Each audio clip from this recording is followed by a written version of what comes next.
मैं ओंकार हूं। प्राण की आत्मा में शुद्धि हो तो उसका संस्कार हूं। मन बुद्धि सात्विक हो तो शिव मस्तक पर शोभायमान चंद्र जैसा अलंकार हूं। मैं ओंकार हूं।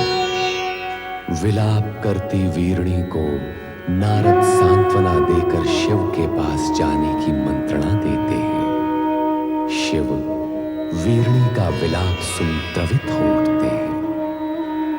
त्रिदेव यज्ञशाला में पहुंचते हैं और दक्ष को अजामुख का रूप देकर जीवित करते हैं तथा यज्ञ पूर्ण करने का आदेश देते हैं। सब मिलकर यज्ञ में आहुतियां देते हैं। तत्पश्चात शिव मृत सती की देह हाथ में उठाकर आकाश में भ्रमण करते हुए विलाप करते हैं।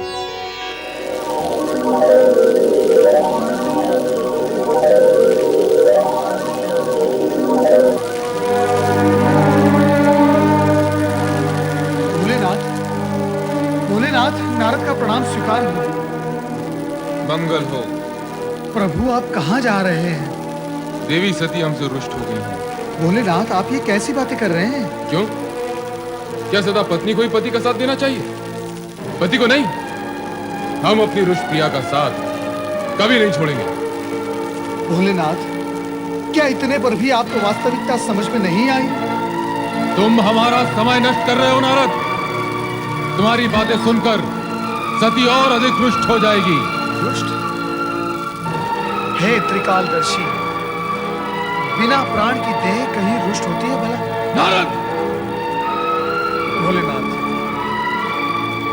भोलेनाथ, मुझ पर क्रोधित होने से सत्य झुटलाया नहीं जा सकता। और सत्य यह है कि आप जिसे प्रिया का रूठना समझ रहे हैं वो आपका मात्र भ्रम है। भ्रम। प्रभु देह बोलती नहीं, भ्रम बोलता है। तुम ये कहना चाहते हो कि सती, हमारी सती मात्र देह है? मात्र देह? खेद की बात यही है प्रभु कि आप जिसे देवी सती समझ रहे हैं वो मात्र निर्जीव देह है। नारद, मैं तुम्हें भस्म कर दूंगा। सती शक्ति है, शक्ति अमर है, शक्ति जगत माता है, और तुम जगत माता को निर्जीव और देह कहकर अपमानित कर रहे हो। प्रभु, आज आप ये क्या कह रहे हैं? आप सामान्य मनुष्य की भांति भावुकता में डूबे जा रहे हैं। एक शब्द नहीं, आगे एक भी शब्द नहीं। यदि अब तूने कुछ भी अनर्गल कहा तो तू मेरे क्रोध से बच नहीं पाएगा। दूर हो जा, दूर हो जा मेरी दृष्टि से, दूर हो जा।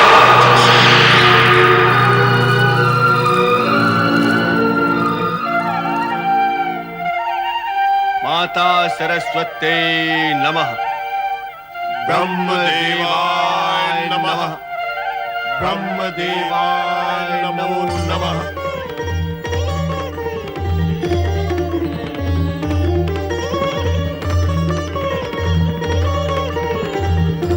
देवराज इंद्र एवं समस्त देवताओं का ब्रह्मलोक में स्वागत है। कहिए, कैसे आना हुआ? परमपिता, देवी सती के आत्मदाह के पश्चात श्री शिव शंकर उनका शव लेकर विक्षिप्त से यहाँ वहां विचरण कर रहे हैं। उनका क्रोध में रूप देखकर ऐसा लगता है कि कहीं उनका ये भाव इस सृष्टि का संहारक न बन जाए। और कहीं ऐसा हुआ तो आपकी रचना देखते ही देखते अस्तित्वहीन हो जाएगी। रक्षा कीजिए, सृष्टि की रक्षा कीजिए परमपिता, अन्यथा सृष्टि को नष्ट होने में कुछ ही क्षण शेष रह गए हैं। ये तुम क्या कह रहे हो नारद?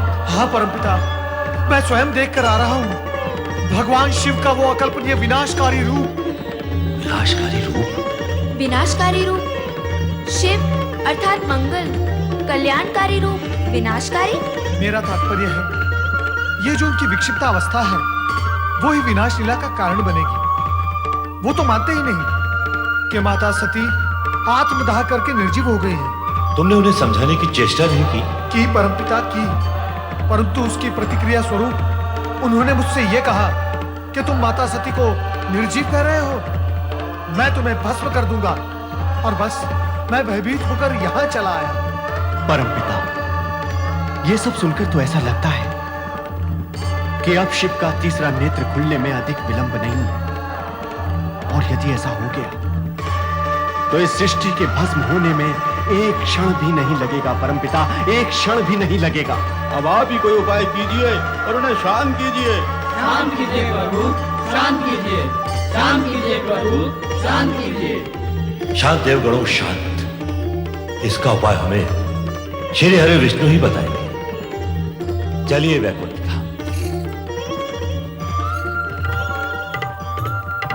ये नहीं हो सकता महाप्रभु कि आप भगवान शिव शंकर को इस मोह से मुक्त न कर सके, किंतु आप तो। जो शिव स्वयं जगत के अधिपति और ज्ञान विज्ञान के अधिष्ठाता है, उन्हें कोई क्या समझाएगा। देवी देवता ही क्यों न हो, स्त्री पुरुष रूप पाकर और पाणी ग्रहण करने के बाद पति पत्नी बन जाने के उपरांत बिछोह इतनी सरलता से स्वीकार भी नहीं किया जा सकता। शिव को वास्तव में यह लग रहा होगा जैसे वो अपने अर्धांग से विलग हो गए हैं। ये दुख असहनीय कमले।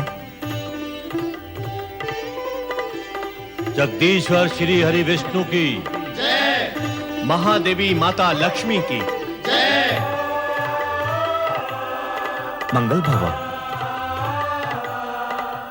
ब्रह्मदेव, आप सभी देवता चिंतित दिखाई दे रहे हैं। आपको तो भली भांति ज्ञात है कि चिंता का विषय क्या है। हाँ, तो क्या सोचा आपने? सोचा तो कुछ भी नहीं, किंतु चिंतित हूं। ब्रह्मा, विष्णु और महेश तीनों एक दूसरे के पूरक हैं, तीनों एक दूसरे से जुड़े हुए हैं। तो सती मोह भंग कराने हेतु क्यों न हम शिव की आराधना करें। किंतु इससे क्या होगा प्रभु? शिव की विरह जनित उन्माद अग्नि को क्या आराधना का जल शांत कर पाएगा? आप ही कोई उपाय बताइए ब्रह्मा जी।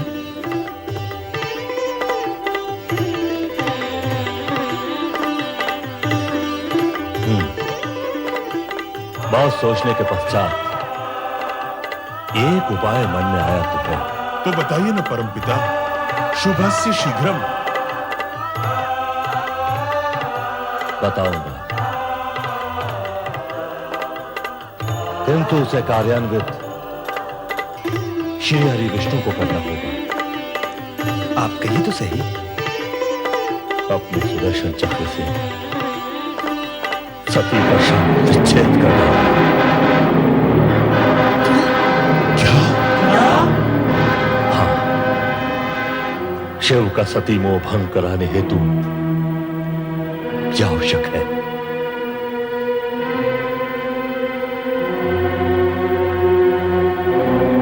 ब्रह्मदेव, मैं आपकी आज्ञा का पालन करने को तत्पर हूं, परंतु कुछ समय के पश्चात। जैसी आपकी इच्छा, किंतु ध्यान रहे कि समय की अवधि इतनी अधिक न हो जाए कि अनर्थ का रूप ले ले।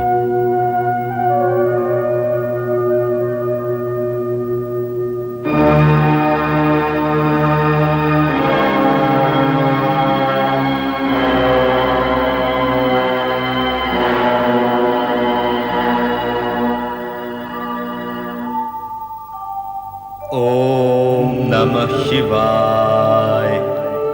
ओम नमः शिवाय। ओम नमः शिवाय। ओम नमः शिवाय। ओम नमः शिवाय। ओम नमः शिवाय। ओम नमः शिवाय। ओम नमः शिवाय।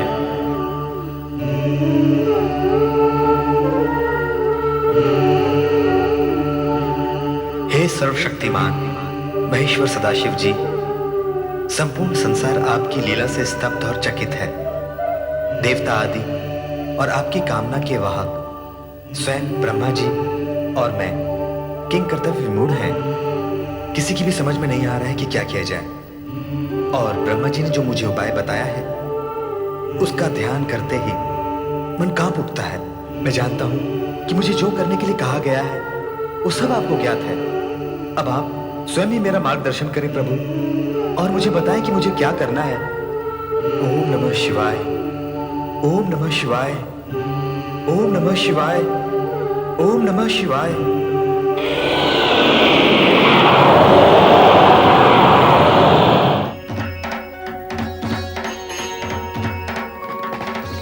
श्री हरि विष्णु, सभी शिव लीलाओं का कोई न कोई उद्देश्य है। जिस प्रकार मेरे स्वरूप में अनेक रूप छिपे हुए हैं, वैसे ही मेरी हर क्रिया के पीछे भी एक उद्देश्य छिपा हुआ है। ब्रह्मा विष्णु दोनों में ही शिव का अंश प्रकाशित है। अतः विश्व कल्याण के लिए तुम जो कुछ भी करोगे वो मुझे स्वीकार होगा। यूं भी लोकपालक होने की दृष्टि से तुम्हें वही करना है जिसमें लोकहित निहित है।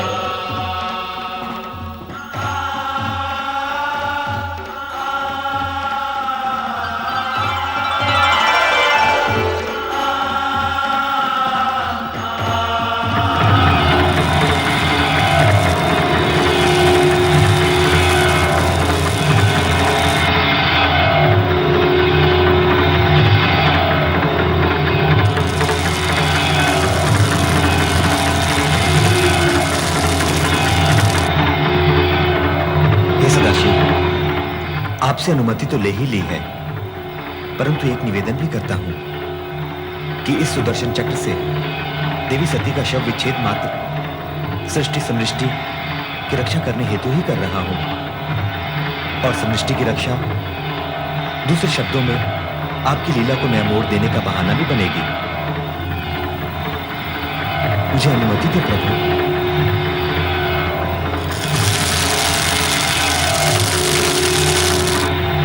अंत में श्री हरि विष्णु ने सुदर्शन चक्र चलाया, जिसने शिव तत्पश्चात सती के चरण स्पर्श किए।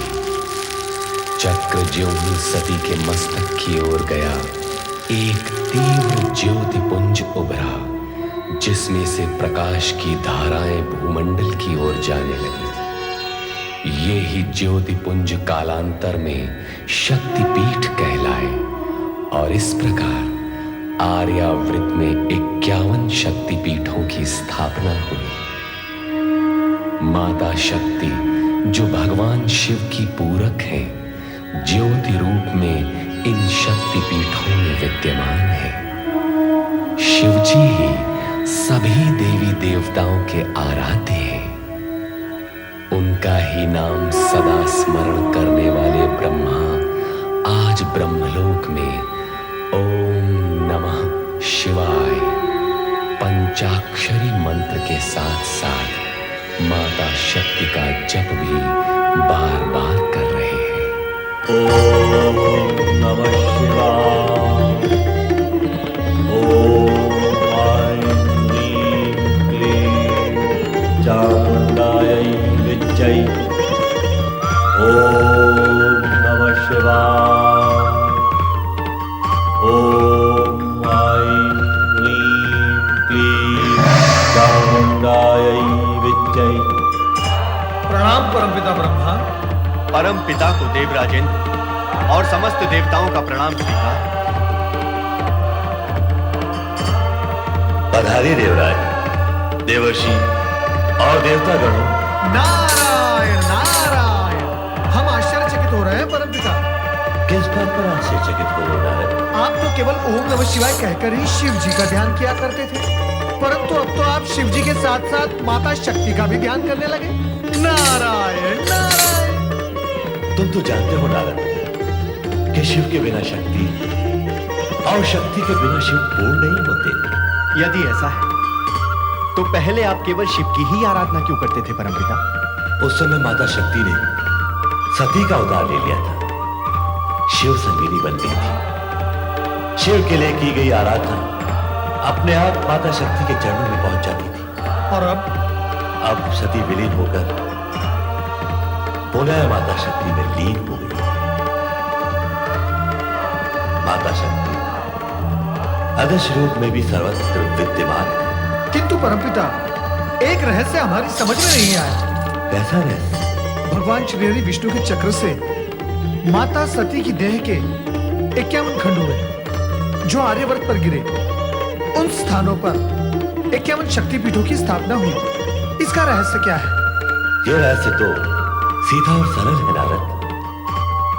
सती के शरीर के खंड खंड होते ही माता शक्ति की ज्योति प्रकाशित हो उठी।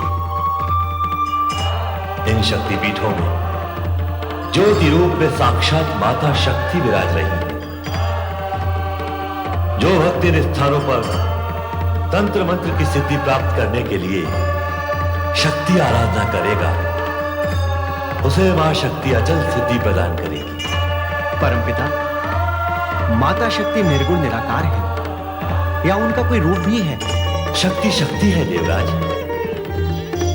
वह अपने भक्तों को सिंह वाली शक्ति के रूप में दर्शन देती है। मां शक्ति सदा सिंह पर ही सवारी करती हैं। हाँ, सिंह वनराज है। सभी पशुओं में सबसे अधिक शक्तिशाली होता है सिंह। मां शक्ति सिंह जैसे पशु के बल पर विजय प्राप्त करके उसे अपने अधीन रखती है। इसीलिए मां शक्ति का हर भक्त भी सिंह के समान शक्तिशाली और निर्भय होता है। धन्य हो मां शक्ति, धन्य हो। मां शक्ति के अनुपम रूप का वर्णन सुनकर मन में उनके दर्शनों की जिज्ञासा जाग उठी। देवराज इंद्र, आइए हम सब मिलकर मां शक्ति का ध्यान करें। अवश्य देवी। या देवी सर्वभूतेषु, या देवी सर्वभूतेषु मातृरूपेण संस्थिता, मातृरूपेण संस्कृता। नमस्तस्यै नमस्तस्यै नमस्तस्यै नमस्तस्यै नमस्तस्यै नमो नमः। नमस्तस्यै नमो नमः। या देवी सर्वभूतेषु, या देवी सर्वभूतेषु शक्तिरूपेण संस्थिता, शक्तिरूपेण संस्थिता। नमस्तस्यै नमस्तस्यै नमस्तस्यै नमस्तस्यै नमस्तस्यै नमो नमः। नमस्तस्यै नमो नमः। या देवी सर्वभूतेषु, या देवी सर्वभूतेषु मातृरूपेण संस्थिता, मातृरूपेण संस्थिता। नमस्तस्यै नमस्तस्यै नमस्तस्यै नमस्तस्यै नमस्तस्यै नमो नमः। नमस्तस्यै नमो नमः। या देवी सर्वभूतेषु, या देवी सर्वभूतेषु शक्तिरूपेण संस्थिता, शक्तिरूपेण संस्थिता। नमस्तस्यै नमस्तस्यै नमस्तस्यै नमस्तस्यै नमस्तस्यै नमो नमः। नमस्तस्यै नमो नमः।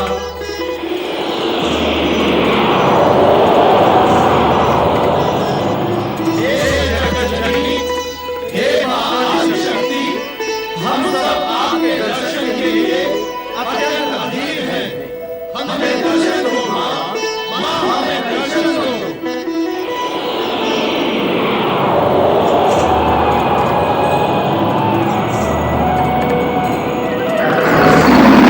ऐंकारी सृष्टिरूपायै, ऐंकारी सृष्टि रूपाये, ह्रींकारी प्रतिपालिके, ह्रींकारी प्रतिपालिके, क्लींकारी कालरूपेणे, क्लींकारी कालरूपे, बीजरूपे नमोस्तुते। बीजरूपे नमोस्तुते। हे माता शक्ति, आप भगवान शिवशंकर की अभिन्न संगिनी हैं। आप पुनः सगुण अवतार लेकर कब दर्शन देंगे? शिव और शक्ति अभिन्न हैं।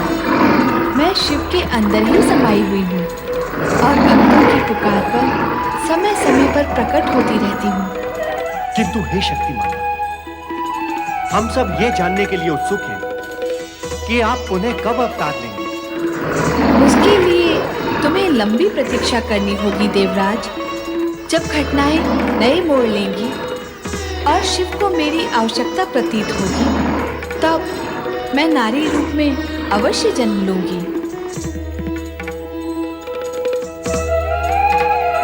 तुम्हारा कल्याण हो।